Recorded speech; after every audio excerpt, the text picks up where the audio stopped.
사랑하는 교회 여러분, 오늘은 수련의 달 7월 세 번째 주일입니다.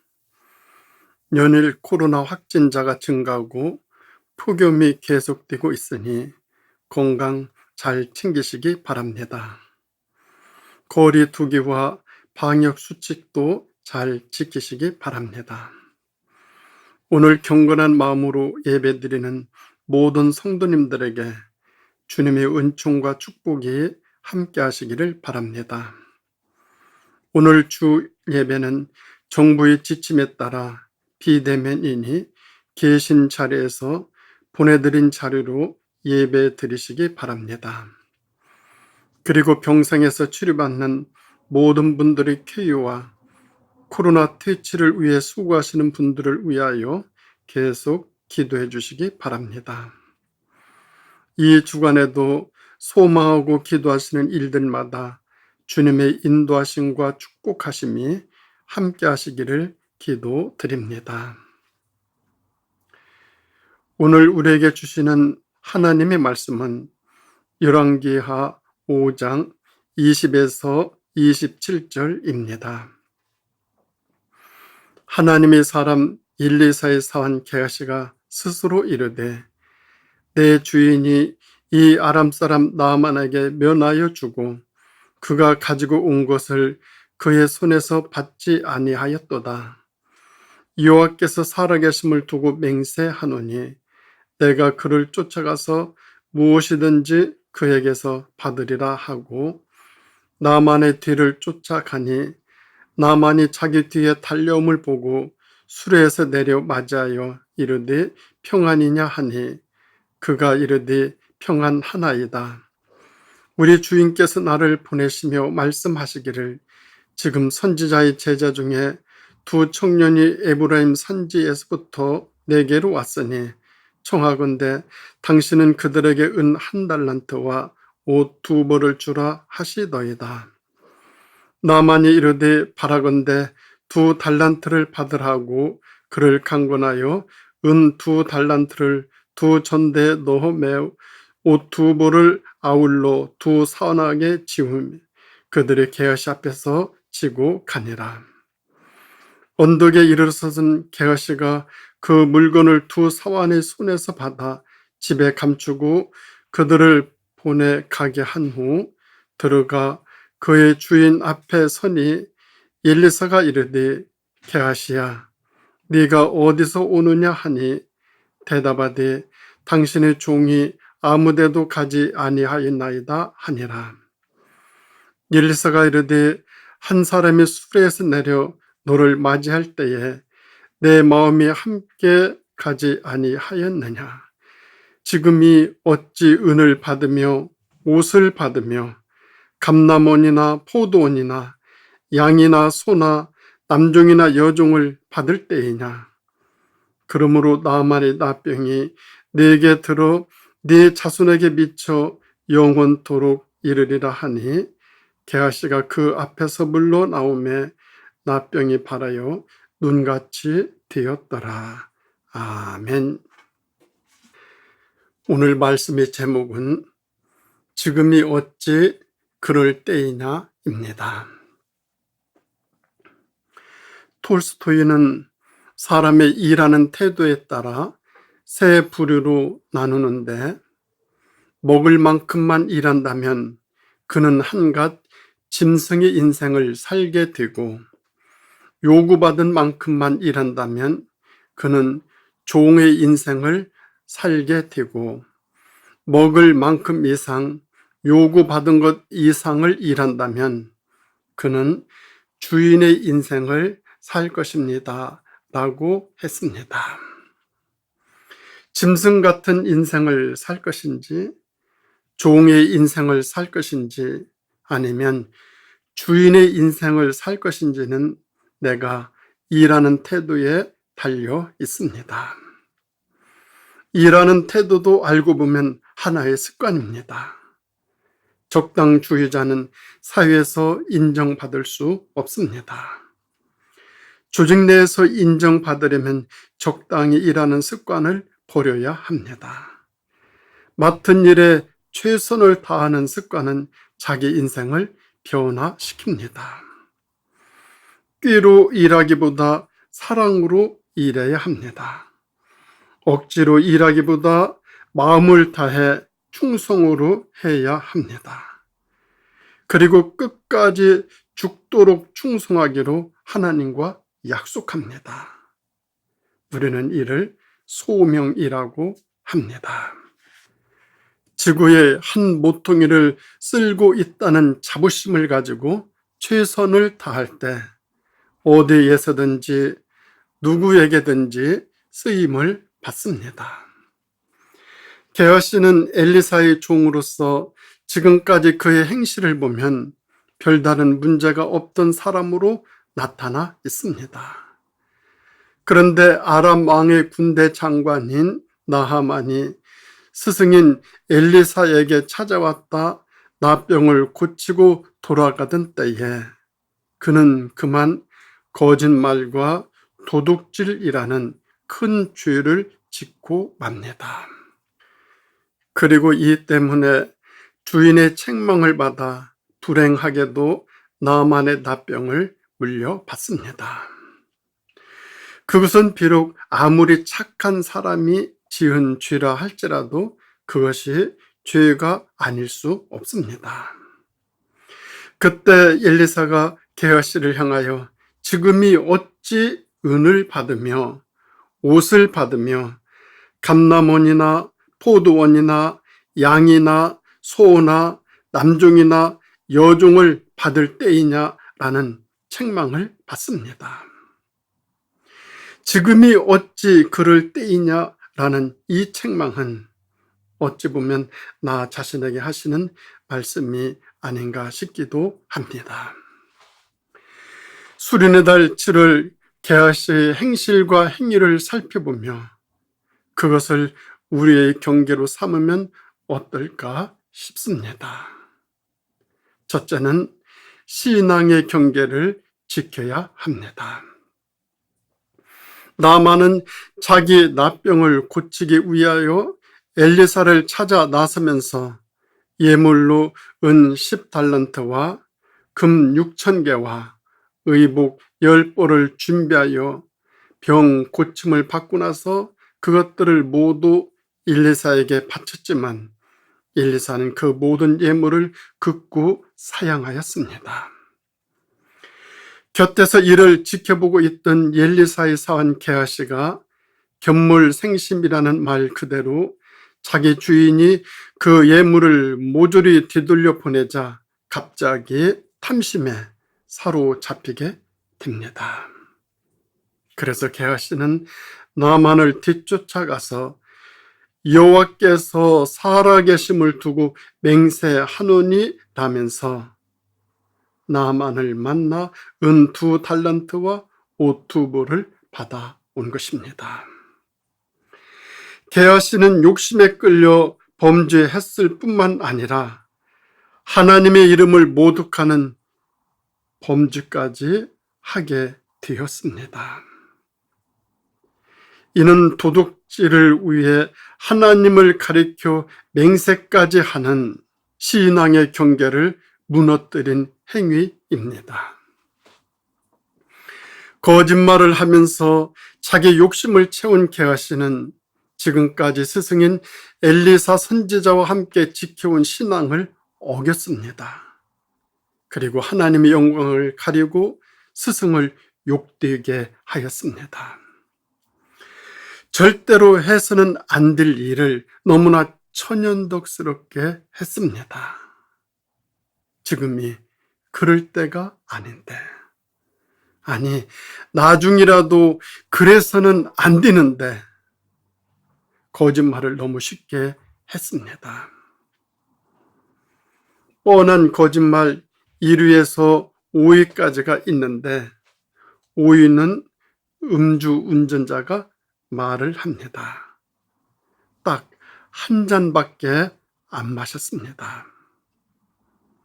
4위는 중국집에서 말합니다. 출발했어요. 금방 도착할 거예요. 3위는 옷가게에서 말합니다. 너무 잘 어울려요. 꼭 맞춤 같아요. 2위는 자리를 양보받은 노인이 말합니다. 난 정말 괜찮은데. 1위는 정치인이 말합니다. 단 한 푼도 받지 않았어요. 거짓말에 아주 능수능란한 사람이 있습니다. 이런 사람은 있는 것도 없게 만듭니다. 더구나 없는 것도 있게 만듭니다. 정말 대단한 사람입니다. 이런 사람이 공동체 안에 있으면 공동체는 서서히 병들게 됩니다. 그러기에 건강한 공동체를 만들려면 서로 거짓말을 하지 말아야 됩니다. 그뿐만 아니라 거짓말에 현혹당하지도 말아야 합니다. 거짓말을 하는 사람은 거짓말을 믿어주는 사람이 있기에 한두 번 통용되다 싶으면 자신도 모르는 사이에 거짓말을 즐기는 사람으로 바뀝니다. 결국 거짓말을 들어주고 속아주는 사람이 한 사람을 거짓말창이로 만든다고 할 수도 있습니다. 국제노동운동의 지도자 레닌은 말합니다. 거짓말은 혁명의 강력한 수단이며 100번 하면 참말이 됩니다.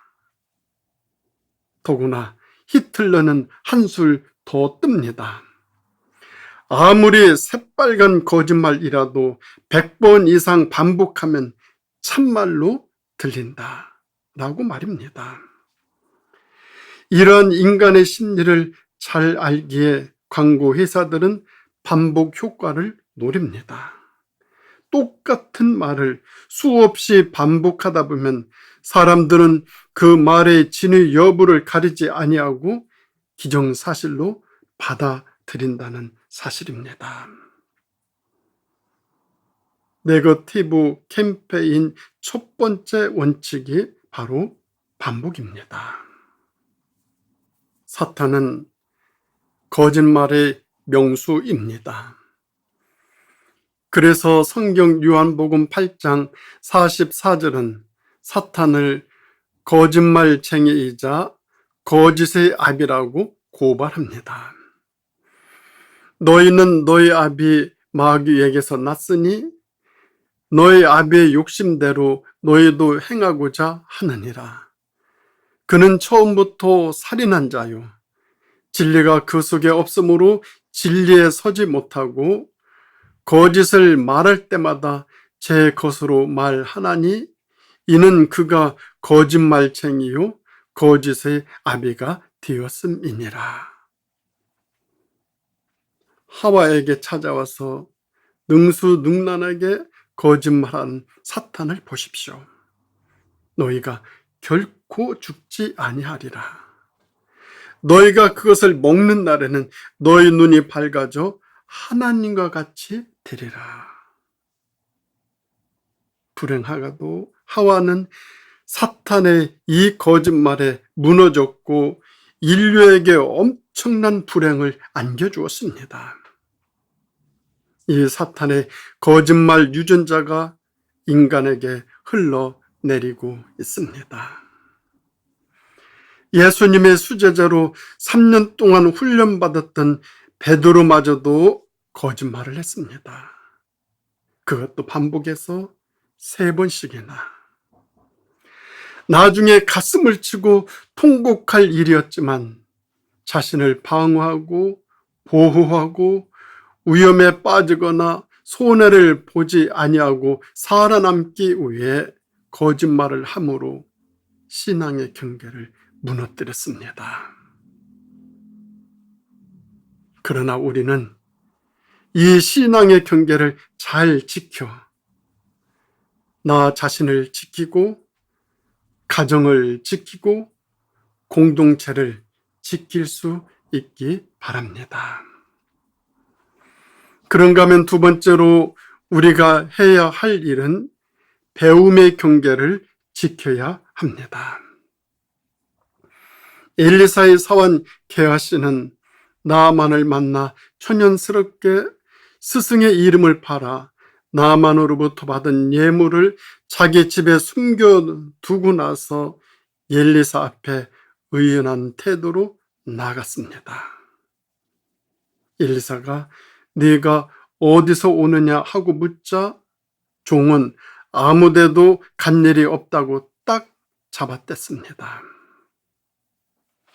게하시는 엘리사의 이름을 파는 죄를 범했을 뿐만 아니라 스승을 속이는 죄까지 범합니다.